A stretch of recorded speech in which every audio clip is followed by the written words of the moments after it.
I'm excited to talk to you today briefly about how mastering your mind can help you master your life. I'm Sheridan, and I used to be stuck in a cycle of disappointment, frustration, and overwhelm. If there's one thing I've learned, it's that our biggest barriers are often our own self-sabotaging behaviors. With mental fitness, you discover a state of flow as you learn to strengthen the part of your brain that serves you and quiet the part of the brain that sabotages you. Don't you wish you could strengthen your positive brain paths like you strengthen your arms by doing reps with weights? Well, that's what we do in mental fitness, but instead of lifting weights, we do PQ reps, which PQ stands for positive intelligence. So it's like we're doing brain reps to help our brains get stronger and function better. Imagine yourself resilient, calm, and stress-free, even in the midst of handling all that you need to do. It is possible. We all have to do laundry. We have to run errands. We have to be in relationships. So we might as well learn to love it. I found a path of ease and flow to sustained change.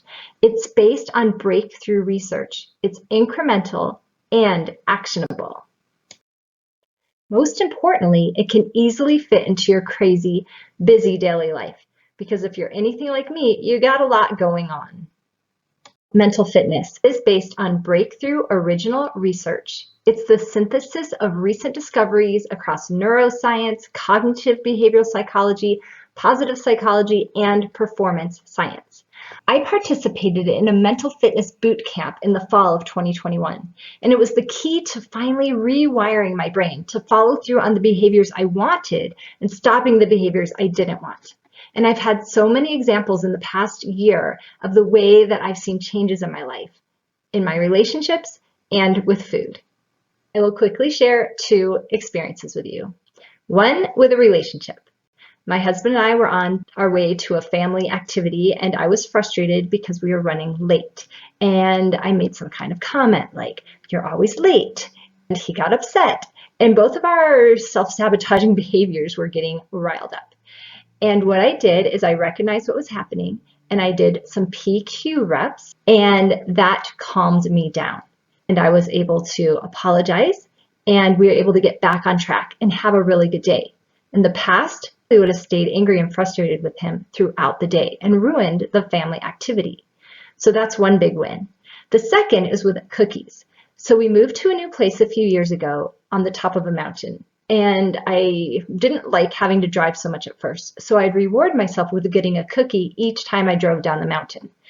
Well, as you can imagine, this quickly became a problem. And I wanted to change that behavior. And in some ways I could, but often, like I didn't get them every time I went down, but still I would get them a lot, even if I didn't really want one.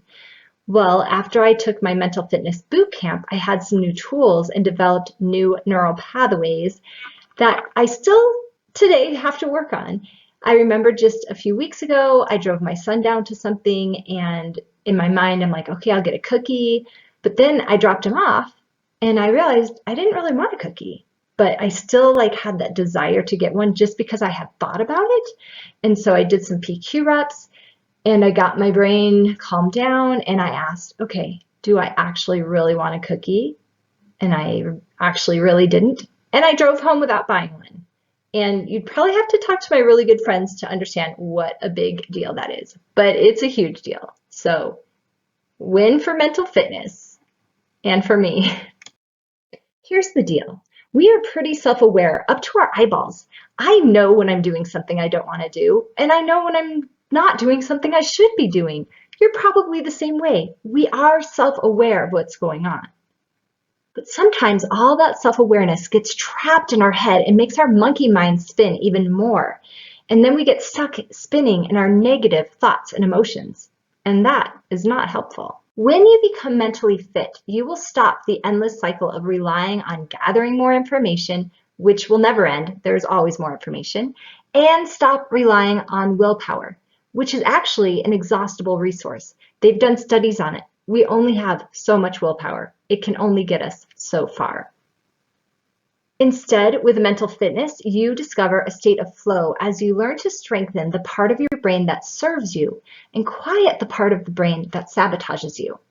If you are ready to build your mental fitness and resilience so you can create a life you love, then go ahead and grab a spot on my calendar for your free mental fitness consult. I'm excited to tell you what that entails. We will explore your unique assessment-based profile of how you self-sabotage. Then we will uncover your top triggers. We'll develop a personalized tool to help you with a very specific situation you're struggling with. And I'll share a great resource for intercepting those self-sabotaging thoughts and feelings. And if you want, I'll answer any questions you have about my upcoming mental fitness program. I can't wait to talk with you.